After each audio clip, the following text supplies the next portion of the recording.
Wabarakatuh, rekan-rekan media yang saya hormati, sehubungan dengan banyaknya pertanyaan yang disampaikan oleh teman-teman awak media kepada saya pada dari siang sampai sore hari ini, perkenankan saya sebagai pimpinan Dewan Perwakilan Rakyat Republik Indonesia menjelaskan tentang revisi Undang-Undang Pilkada, bahwa pada hari ini tanggal 22 Agustus, hari Kamis, pada jam 10.00 setelah kemudian mengalami penundaan selama 30 menit, maka tadi sudah diketok bahwa revisi Undang-Undang Pilkada tidak dapat dilaksanakan. Artinya, pada hari ini revisi Undang-Undang Pilkada batal dilaksanakan. Nah, oleh karena itu, sesuai dengan mekanisme yang berlaku, apabila mau ada paripurna lagi harus mengikuti tahapan-tahapan yang diatur sesuai dengan tata tertib di DPR. Dan karena pada hari Selasa, tanggal 27 Agustus 2024, kita sama-sama tahu sudah pada tahapan pendaftaran pilkada. Nah, oleh karena itu kami tegaskan sekali lagi, karena kita patuh dan taat dan tunduk kepada aturan yang berlaku, bahwa pada saat pendaftaran nanti, karena RUU Pilkada belum disahkan menjadi undang-undang, maka yang berlaku adalah hasil keputusan Mahkamah Konstitusi Judicial Review yang diajukan oleh Partai Buruh dan Partai Gelora. Demikian pernyataan singkat dari kami, mudah-mudahan menjadi jelas. Saya ucapkan terima kasih. Izin Pak, tanya Pak, apa alasan konkret dari DPR itu tiba-tiba membatalkan itu? Apakah karena tadi hari ini gelombang penolakan begitu besar, terus kemudian Pak, apa benar tadi isu istana juga berkomunikasi dengan DPR bahwa ini tidak perlu disahkan seperti itu? Kalau tadi Anda monitor bahwa tidak jadi dilaksanakan atau batalnya pengesahan itu jam 10 pagi. Jam 10 pagi itu belum ada masa, masih sepi. Dan tidak ada komunikasi apapun, tetapi karena kita mengikuti tata tertib dan aturan yang berlaku tentang tata cara persidangan di DPR. Nah, sehingga setelah ditunda 30 menit dari 9.30 sampai 10.00, kemudian menurut tata tertib itu tidak dapat diteruskan, sehingga kita tidak jadi laksanakan. Demikian. Ini apakah ada kesempatan untuk nantinya sebelum tanggal 27 pendaftaran ini, pembahasan RUU Pilkada ini akan digulirkan? Pembahasan rapat paripurna di DPR itu menurut aturan yang berlaku, kecuali yang sudah diagendakan dari jauh hari sebelumnya, hari paripurna itu adalah hari Selasa dan hari Kamis.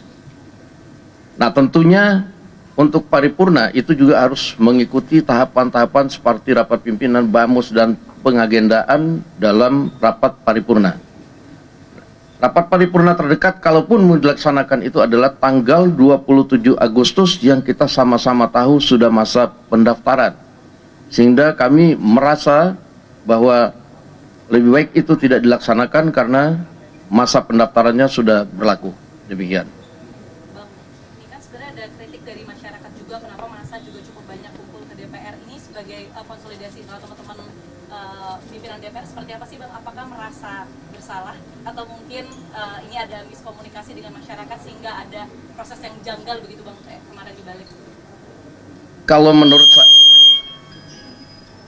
revisi Undang-Undang Pilkada ini tidak datang sekonyong-konyong. Revisi Undang-Undang Pilkada ini sudah dilakukan sejak Januari 2024 dan memang berjalannya perlahan-lahan. Nah, karena keputusan Judicial Review MK kemarin, kita melihat ada keputusan yang mengabulkan tuntutan atau gugatan dari Partai Buruh dan Gelora sebanyak yang diputuskan 7,5%, lalu kemudian tetapi disamaratakan dengan partai politik yang mempunyai kursi, sementara itu kan tidak dimintakan oleh Partai Buruh dan Gelora. Nah, kami membayangkan betapa kompleksnya masalah yang akan timbul pada pilkada yang pendaftarannya sudah sangat singkat ini ketika kemudian itu diberlakukan. Sehingga kemudian pada revisi undang-undang ini kami tadinya tetap mengakomodir permohonan Partai Buruh dan Gelora agar mereka bisa mengusung calon, tapi kemudian untuk menghindari tatanan pilkada yang sudah disusun sedemikian rupa oleh partai politik, kami tadinya mengembalikan porsi syarat 20% yang dipersyaratkan kepada partai politik. Cuma itu sebenarnya.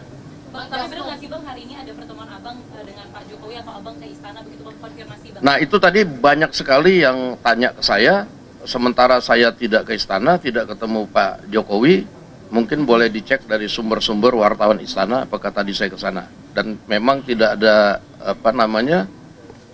urgensinya. Pak Dasko tadi udah menjelaskan kalau pendaftaran itu kan mengikuti hasil MK, putusan MK mengenai Iya. pilkada terbaru. Kalau untuk penetapan cagup pilkada itu mengikuti putusan yang mana? Dalam arti itu, Ya itu kan nanti kan ada PKPU.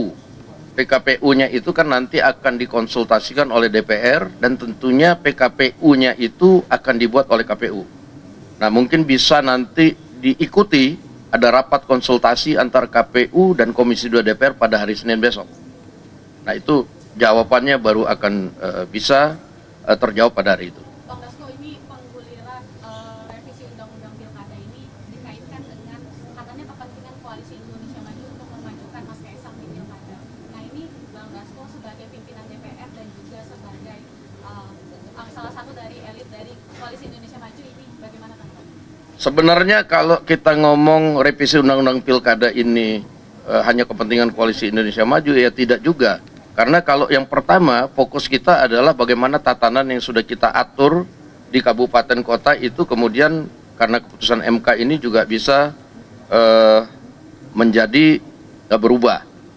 Nah itu tidak dialami hanya nanti oleh koalisi Indonesia Maju, tapi yang tidak masuk koalisi juga nanti bisa dilihat bahwa sedikit banyak tatanan di pilkada-pilkada itu akan berubah karena partai yang tadinya berkoalisi dengan ini karena dia nggak cukup, karena putusan MK, ya dia bisa mencalonkan, dia berpikir, saya majuin calon saya, kan begitu. Nah ini karena waktunya yang sempit yang kami pikirkan, tatanan yang sudah dikelola oleh masing-masing partai ini kemudian bisa menjadi terganggu. Nah itu aja. Nanti bisa dilihat nanti kawan-kawan mungkin pada saat nanti mau pendaftaran bisa dilihat nanti betapa nanti di daerah-daerah itu ada koalisi-koalisi yang tadinya sudah terbentuk, akhirnya kemudian karena syarat ini kemudian ya akhirnya mungkin kesepakatan itu nggak bisa dijalankan, jadi mereka ada yang ngusung masing-masing. Nah ini yang kita kemudian simulasikan gitu. Pada sedikit pada penegasan aja, apakah ini artinya total batal merevisi undang-undang pilkada atau nanti setelah tahapan pendaftaran pilkada justru akan disahkan kembali atau seperti apa? Jadi RUU undang pilkada ini mungkin nanti pada periode depan tetap akan dilaksanakan karena kita perlu penyempurnaan yang kita rasa belum sempurna. Begitu juga dengan undang-undang pemilu. Undang-undang pemilu juga nanti perlu kita sempurnakan karena itu kan ada gugatan parlemen threshold yang dari Perludem itu yang perlu diakomodir, yang katanya MK tidak berwenang untuk memutuskan ambang batas parlemen karena memutuskan ambang batas itu adalah open legal policy-nya DPR. Nah itu nanti kita akan laksanakan putusan MK itu untuk mengkaji berapa sih sebenarnya yang pas untuk parlemen threshold pada pemilu yang akan datang.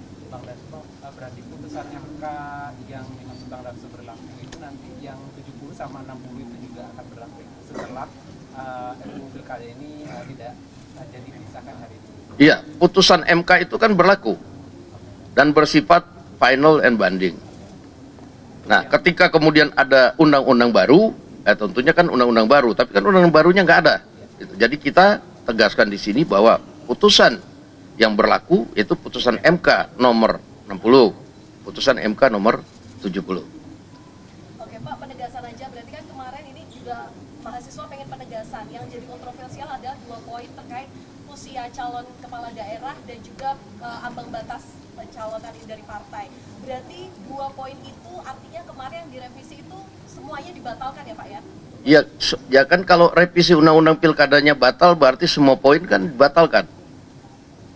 Nah, bahwa kemudian pelaksanaan dari hasil keputusan MK nomor 60 dan 70, nah itu PKPU-nya yang akan mengatur, itu adalah kewenangan dari KPU.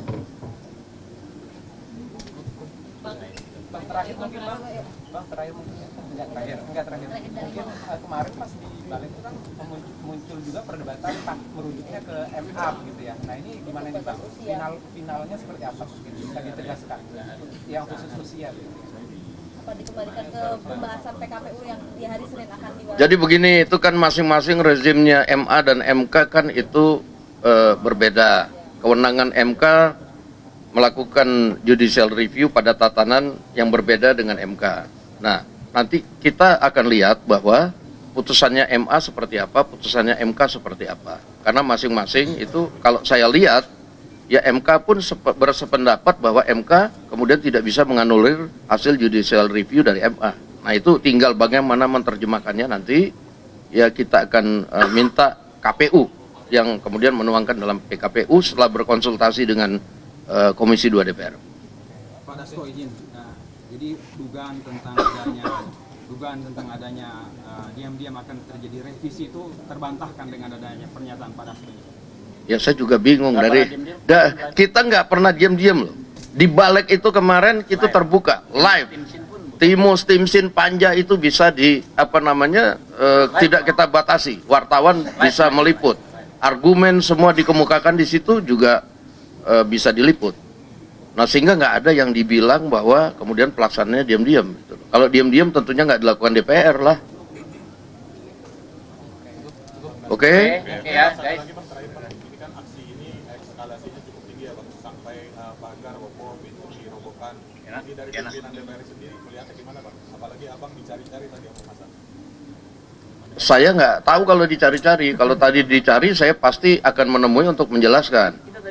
Tapi tadi kan kawan-kawan sudah menemui, mewakili, menyatakan bahwa tidak ada revisi undang-undang pilkada. Mengenai pagar yang roboh, mungkin kita akan evaluasi pada kesekjenan, bagaimana nanti apakah memang sudah waktunya direnovasi atau memang kemudian masih cukup kuat. Gitu. Terima kasih.